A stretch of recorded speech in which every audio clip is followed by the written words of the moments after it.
de procéder à la prochaine allocution, nous reconnaissons la présence et l'engagement de Madame Ramatoulaye Taye, directrice sport et jeunesse. Nous reconnaissons également l'engagement et la présence de Madame Seynabou Fall du FODEM, encore pour leur engagement pour la réussite du forum jeunesse. Pathé, pour la prochaine allocution. Oui, merci Dior. Le mot est bien lâché. Nous sommes un mouvement qui veut construire l'avenir. La motivation mise sur la coopération et non la concurrence est le moteur d'une jeunesse qui choisit de prendre sa place. Sur cette lancée, nous allons accueillir, mesdames et messieurs, sous vos applaudissements, monsieur le maire de la ville de Dakar, monsieur Barthélémy Diaz.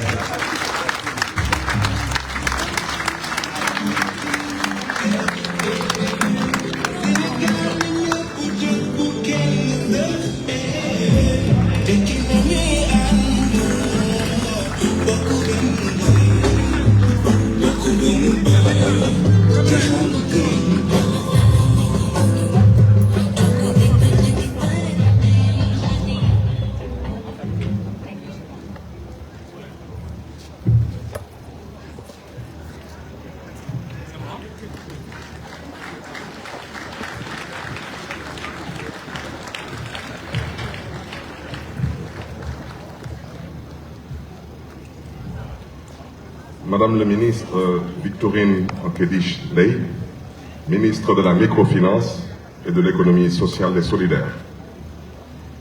Mesdames, Messieurs les maires, Mesdames, Messieurs les adjoints au maire,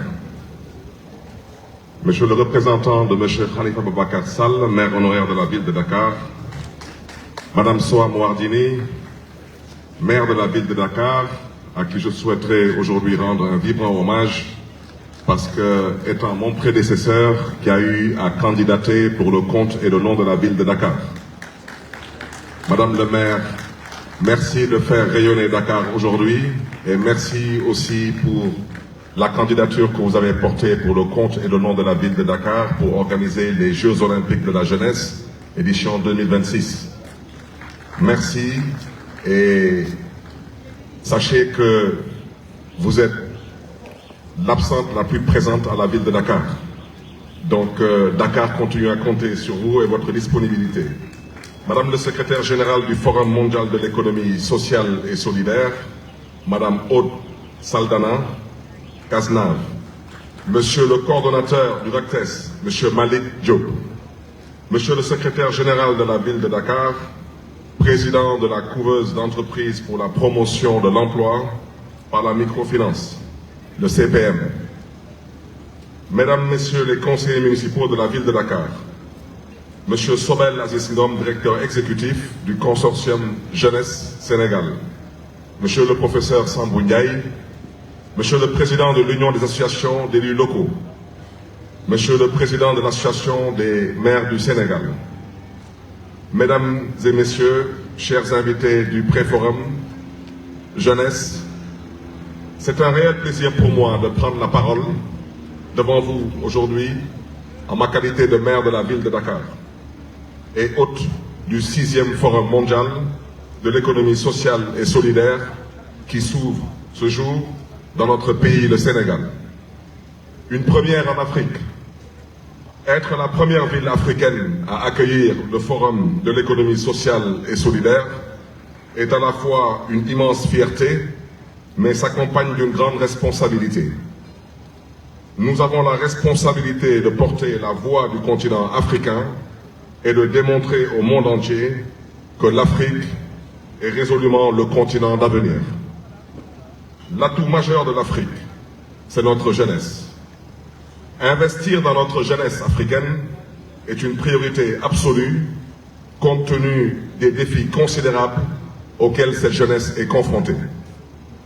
Vous me permettrez alors d'insister sur le fait que nous avons tous un rôle de premier plan à jouer dans les sphères de décision et plus particulièrement au sein de nos collectivités. Ce pré-forum jeune marque votre engagement citoyen et traduit en actes concrets votre volonté à construire la société dans laquelle nous souhaitons vivre dans un esprit d'ouverture, de solidarité et de responsabilité. C'est la raison pour laquelle les différentes thématiques du Préforum Jeunes sur l'économie numérique, le financement, l'économie verte, l'économie bleue, la place des réseaux et plateformes de jeunesse dans les collectivités seront sans aucun doute le fil rouge du 6e Forum de l'économie sociale et solidaire. L'économie sociale et solidaire est un enjeu crucial pour l'Afrique car elle peut permettre de répondre aux nombreux défis économiques, sociaux et environnementaux auxquels le continent fait face. En Afrique, l'économie sociale et solidaire peut constituer un outil puissant pour promouvoir un développement économique local à la fois inclusif et durable. En effet, en favorisant la collaboration entre les différents acteurs du développement, l'économie sociale et solidaire peut contribuer à la création d'emplois durables, à la réduction de la pauvreté et de l'exclusion sociale, à la préservation de l'environnement et au renforcement des communautés locales. L'économie sociale et solidaire peut ouvrir la voie à un avenir plus équitable et plus durable pour l'Afrique. C'est l'occasion ici de saluer l'engagement de l'État du Sénégal sur l'économie sociale et solidaire. Le Sénégal a fait de l'économie sociale et solidaire une priorité fondamentale qui contribue à créer de la valeur ajoutée dans les secteurs formels et informels. La création d'un ministère en charge de la microfinance et de l'économie sociale et solidaire, ainsi que les dispositions législatives sur cette question majeure en sont la preuve.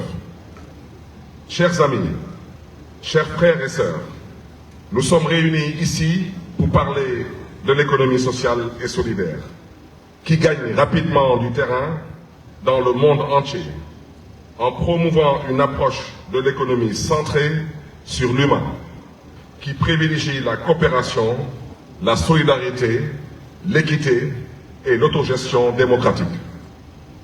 C'est de cela qu'il s'agit. L'économie sociale et solidaire présente une alternative à l'économie conventionnelle axée sur le profit. Elle donne la priorité aux valeurs sociales et environnementales pour construire des communautés durables et inclusives.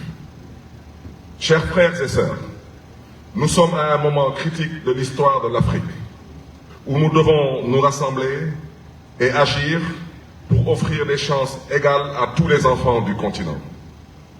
Au-delà d'une simple option économique, l'économie sociale et solidaire est un mouvement qui englobe des dimensions sociales et politiques dans le but d'autonomiser les communautés locales et de faire progresser la justice sociale.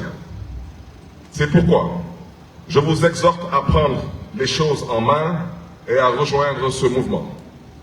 L'entrepreneuriat est une voie possible pour sortir de la pauvreté, pour créer des emplois durables et résoudre les défis sociaux et économiques de notre continent. L'implication de tous, et surtout celle des jeunes, est primordiale pour relever les nombreux défis. Nous, jeunes Africains, sommes extrêmement prometteurs pour l'avenir économique du continent.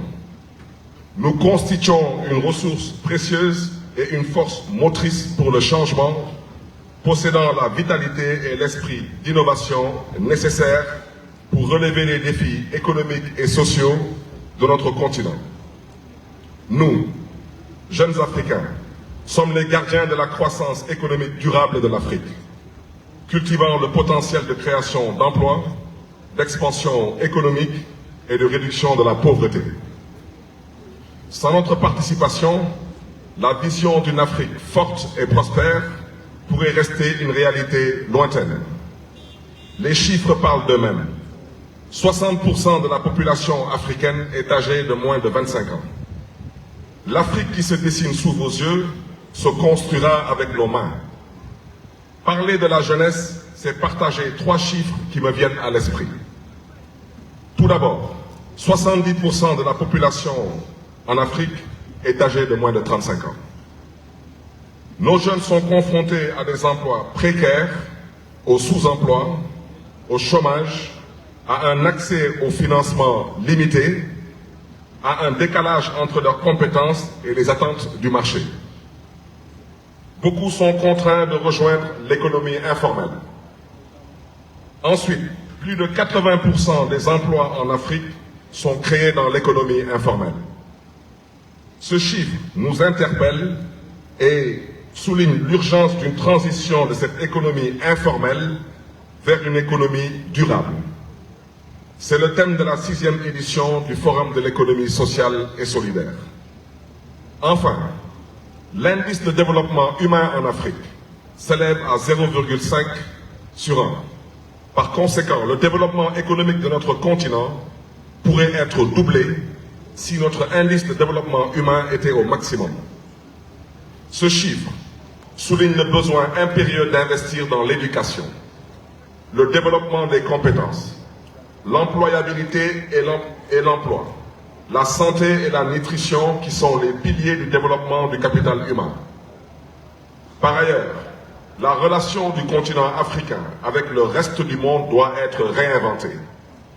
Nous devons repenser notre collaboration au sein de notre pays, le Sénégal, la coopération entre nos pays africains, mais également la coopération nord-sud.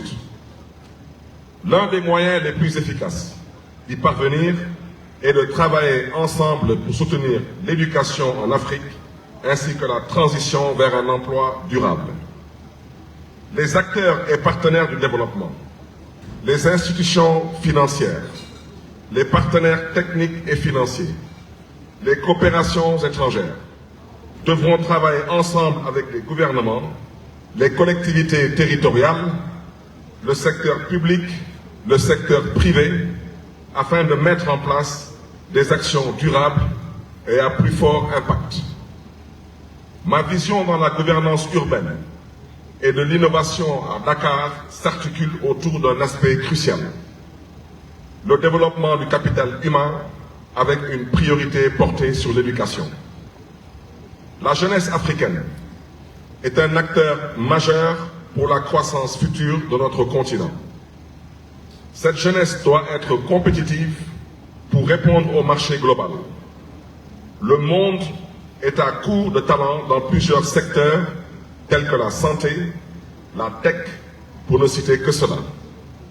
Ce sont plus de 10 millions d'emplois dans la santé et plus de 5 millions d'emplois dans la tech qui sont à pourvoir dans le monde. La jeunesse africaine, sous réserve d'obtenir une formation de qualité, pourrait répondre à cette demande du marché de l'emploi mondial. Travailler pour le monde à partir de l'Afrique, dans les métiers de développeurs dans la tech et dans les métiers d'études cliniques dans la santé, entre autres, est tout à fait envisageable. Nous devons être prêts à saisir les opportunités du marché global.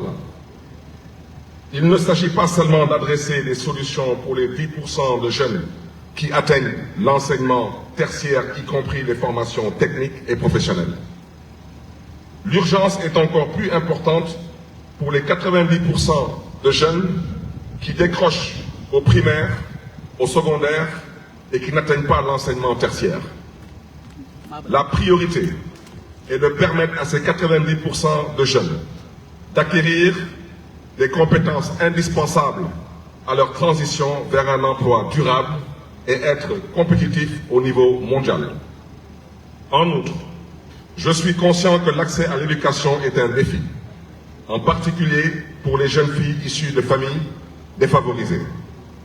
Nous devons soutenir les jeunes filles à contourner tous les obstacles, tels que la déscolarisation, les grossesses et mariages précoces, qui se présentent à elles dans leur parcours pour contribuer au développement économique.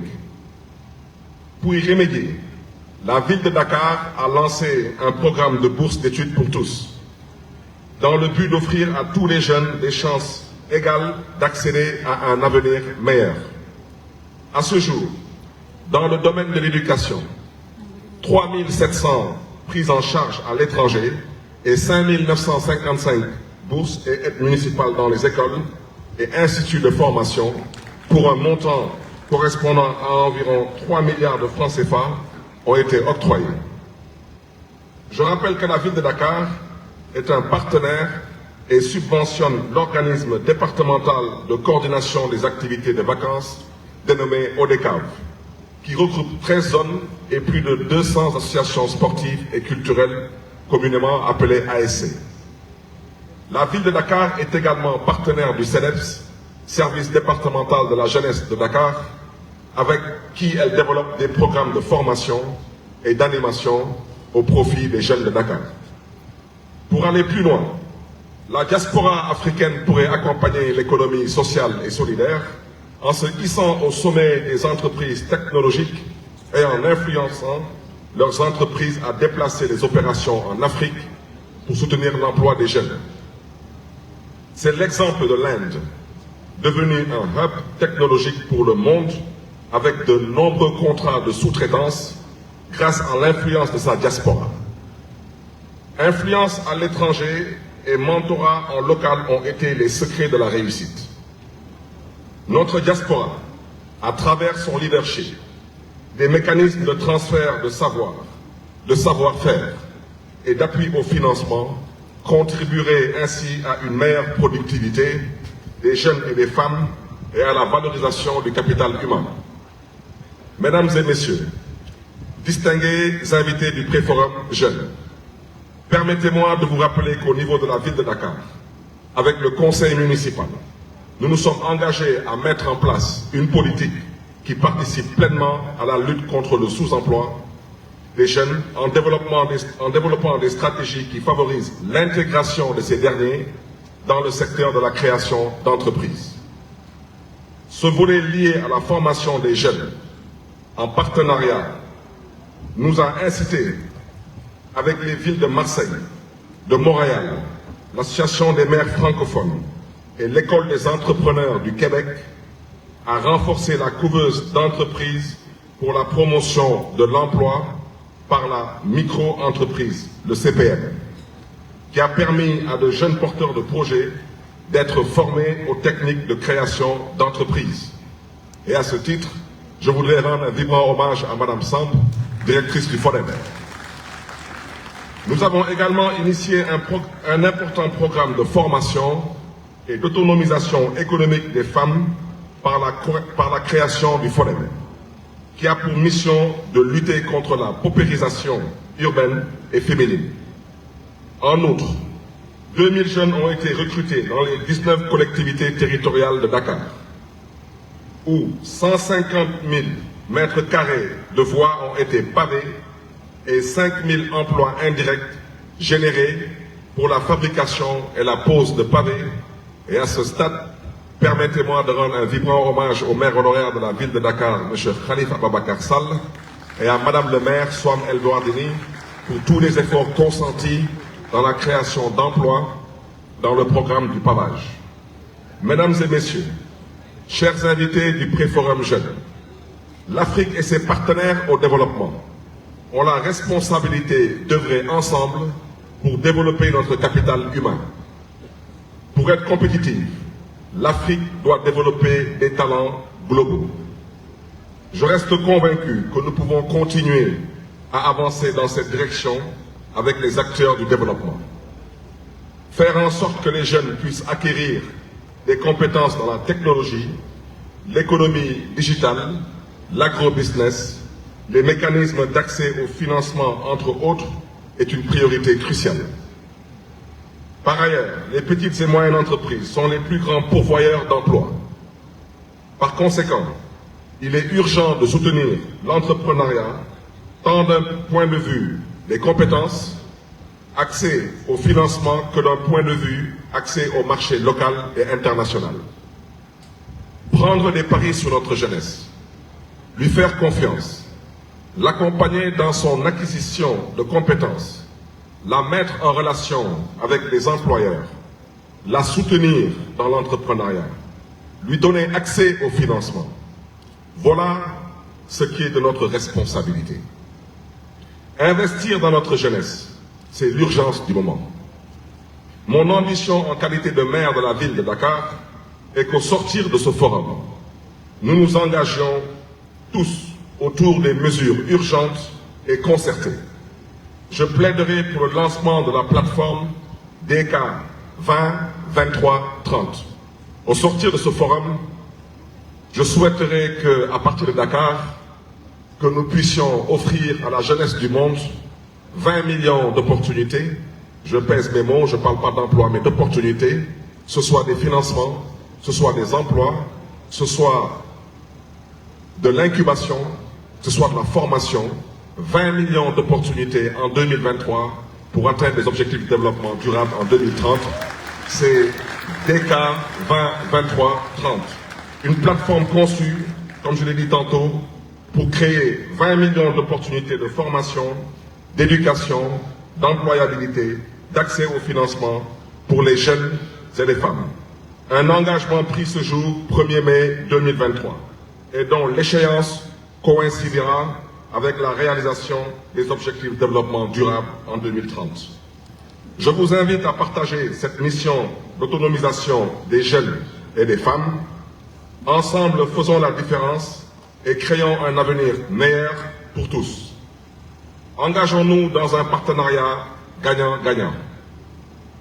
Pour terminer, j'encourage vivement les responsables du consortium Jeunesse Sénégal pour leur engagement citoyen et vous propose de créer une structure qui va agréger toutes vos initiatives et qui sera un regroupement des présidents, vice-présidents et secrétaires généraux des amicales, associations et organisations similaires à la vôtre qui siégeront pour aborder les questions liées à l'entrepreneuriat local des jeunes et favoriser la coopération entre les jeunes futurs leaders de notre nation. Je reste convaincu que le Préforum offrira une plateforme exceptionnelle aux jeunes du Sénégal et d'ailleurs pour un partage d'expériences constructives et des projets novateurs. L'humain est au cœur de la stratégie de développement de la ville de Dakar. C'est pourquoi, en ma qualité de maire de Dakar, je suis déterminé à faire du forum GESEF 2023 plus qu'un forum d'idées, mais plutôt un forum d'action. Je vous remercie de votre aimable attention. Chers participants, que Dieu vous garde et que Dieu vous bénisse.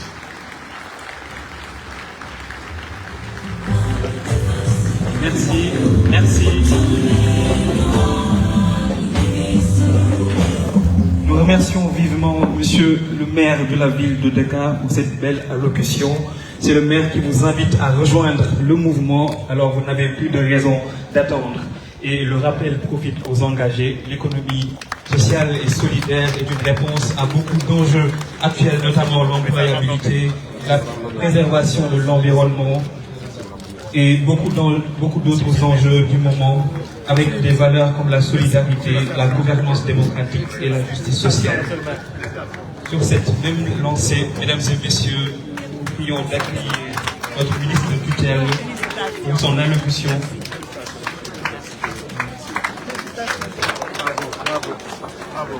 Merci beaucoup. Nous allons accueillir notre ministre de tutelle pour son